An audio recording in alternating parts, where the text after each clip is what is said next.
मेरा नाम है हरिया, मैं काम करता हूँ बहुत बढ़िया, खाता हूँ खाना और रोज गाता हूँ गाना। अरे यार, आज तो बहुत देर हो गई। इस खतरनाक जंगल को देखकर तो मेरे हाथ पैर ठंडे हो गए हैं। अगर मैं वक्त पर गांव नहीं पहुंचा तो मालिक बहुत नाराज हो जाएंगे। तभी हरिया को एक आवाज सुनाई देती है। सुनिए हरु जी। अरे, ये आवाज किसने दी? तभी हरिया को सामने कुछ दूर एक औरत खड़ी दिखाई देती है। अरे भाई, ये औरत अकेली इतनी रात को इस जंगल में क्या कर रही है? चलकर पूछना पड़ेगा। फिर हरिया अपनी बैलगाड़ी उस औरत के सामने लाकर रोक देता है और उससे पूछता है।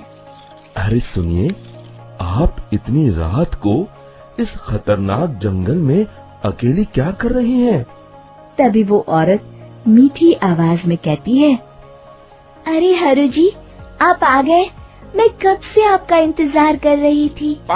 वैसे तो यहाँ से काफी लोग गुजर चुके हैं, लेकिन मैं खास आपका इंतजार कर रही थी।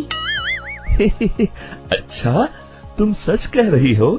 मुझे तो यकीन नहीं हो रहा है। वो क्या है ना, आज तक किसी ने मुझसे इतने प्यार से बात नहीं की। हाँ हाँ हरु जी, मैं सच कह रही हूँ। अब देर मत करिए और जल्दी से मुझे मेरे घर तक छोड़ दीजिए। हाँ हाँ, कौन सी बड़ी बात है, अभी छोड़ देता हूँ। आप मेरे पीछे बैलगाड़ी में बैठ जाइए और मुझे रास्ता बताते चलिए। फिर वो औरत हरिया की बैलगाड़ी में बैठ जाती है और हरिया बैलगाड़ी हाँकता हुआ आगे चल पड़ता है। फिर उस औरत के बताए हुए रास्ते पर चलते चलते हरिया बैलगाड़ी लेकर एक काली गुफा के आगे आकर रुक जाता है। हरिया उस औरत से पूछता है, हाँ देवी जी, आपका घर कहाँ है? यहाँ तो एक गुफा के अलावा और कुछ नहीं है।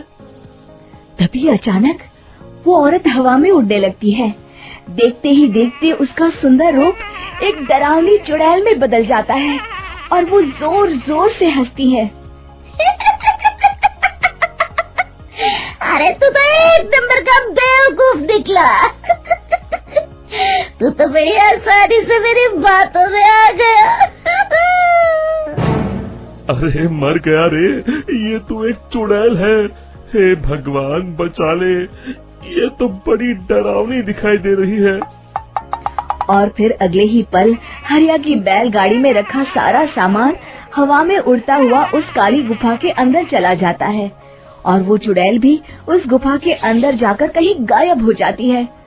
हरिया ये नजारा देख बुरी तरह घबरा और परेशान हो जाता है। अरे, ये चुड़ैल तो मेरा सारा सामान लेकर गुफा में गायब हो गई। अब क्या होगा? अगर मैं गांव खाली हाथ गया तो मालिक मेरी अच्छी खबर लेंगे। मेरी इस बात का कोई यकीन भी नहीं करेगा। फिर आखिर वही हुआ। हरिया के मालिक चंपक सेठ को हरिया की किसी भी बात पर रत्ती भर भी यकीन नहीं हुआ। चंपक सेठ को लगा हरिया झूठ बोल रहा है और उसने ही लालच में आकर सारा सामान हड़प कर लिया है। फिर हरिया को बेईमान समझकर चंपक सेठ उसे काम से निकाल देता है। अगले दिन अपनी दुकान में परेशान बैठा चंपक सेठ गुस्से में बड़बड़ाता है। अरे, दुकान में तो सामान बिल्कुल भी नहीं है। अब मुझे ही शहर जाकर सामान लाना होगा। फिर वो अपनी बैलगाड़ी लेकर शहर चला जाता है। शहर से सामान लेकर जब चंपक सेठ वापस गांव लौट रहा होता है, तभी उसे एक आवाज सुनाई देती है। चंपक जी, ओ चंपक जी। अरे, ये तो कोई मेरा नाम लेकर मुझे पुकार रहा है। फिर उस रास्ते में वही औरत खड़ी दिखाई देती है। फिर क्या था, हरिया की तरह चंपक सेठ भी उस औरत के पास अपनी बैलगाड़ी लेकर जाता है और वो भी उसकी चिकनी चुपड़ी बातों के मोह जाल में फंस जाता है। फिर चुड़ैल उसे भी अपनी गुफा तक ले जाती है और उसका सारा सामान लेकर गुफा में गायब हो जाती है। बेचारा चंपक सेठ लाचार होकर खाली हाथ गांव लौट आता है। फिर ये उस जंगल में रोज की बात हो जाती है। जो कोई भी शहर से कुछ लेकर गांव की तरफ लौटता, वो चुड़ैल उसे बेवकूफ बनाकर उसका सारा सामान लेकर गुफा में गायब हो जाती। एक दिन हरिया एक लकड़हारे को उसी जंगल की तरफ जाते हुए देखता है। फिर हरिया उसे रोकते हुए कहता है, अरे भाई, क्यों अपनी मौत को दावत दे रहे हो? मेरी बात मानो, आगे जंगल में मत जाओ, वहाँ एक बड़ी भयानक चुड़ैल रहती है। लकड़हारा हरिया की बातों को नजरअंदाज करते हुए कहता है, अरे भाई, मुझे पहले ही बहुत देर हो चुकी है, मुझे जाने दो भाई। शाम तक लकड़ियाँ काट कर शहर के बाजार में बेचना है। तुम अपनी ये कहानी किसी फुर्सत में बैठे इंसान को सुनाओ, मैं तो चला। इतना कहकर लकड़हारा वहाँ से आगे जंगल की तरफ चला जाता है। फिर अगले दिन गांव के मुखिया के घर के बाहर बहुत सारे लोग जमा हो जाते हैं।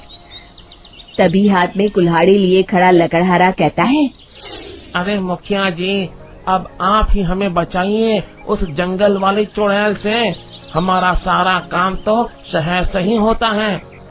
अरे मुखिया जी, उस चुड़ैल की वजह से तो मैं पूरी तरह बर्बाद हो गया हूँ। हम सबको मिलकर उस चुड़ैल का कोई इलाज करना पड़ेगा। तभी भीड़ में खड़ा बीरा कहता है, आप लोग चिंता मत करिए, कल से वो चुड़ैल किसी को नहीं लूट पाएगी। मेरे पास एक बहुत अच्छी तरकीब है। तभी चंपक सेठ उसका मजाक उड़ाते हुए कहता है, अरे तेरा नाम बीरा है तो क्या हुआ? तूने अभी उस चुड़ैल को देखा नहीं है? जाकर अपना काम कर, बड़ा आया।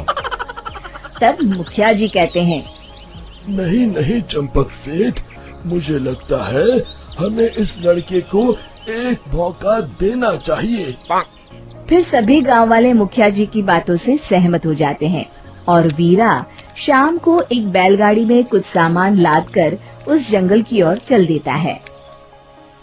वीरा, ओ वीरा, कहाँ जा रहा है? तभी वीरा मुड़ के देखता है, वही चुड़ैल एक औरत के रूप में खड़ी है। अरे बहन जी, मैं आपको ही ढूंढ रहा था। देखिए, मैं आपके लिए क्या लाया हूँ। अरे वाह, तो खुद मेरे लिए इतना सामान लाया है। तू ही अकेला गांव में समझदार है। जरा देखो, मैं भी खोल के, बड़े भूख लगी है। जैसे ही चुड़ैल उस सामान पर से कपड़ा हटाती है, एक भगवान शिव की तेज रोशनी उसके अंदर मूर्ति से निकलती है और चुड़ैल अपने असली रूप में आकर जलने लगती है। अरे मैं जल रही हूँ, बचाओ! बचाओ! ओम नमः शिवाय, मर गई मैं! देखते ही देखते वो चुड़ैल राख के साथ उड़ जाती है और सभी गांव वाले भी वहां जाते हैं। शिक्षा बुराई पे सदा अच्छाई की ही जीत होती है।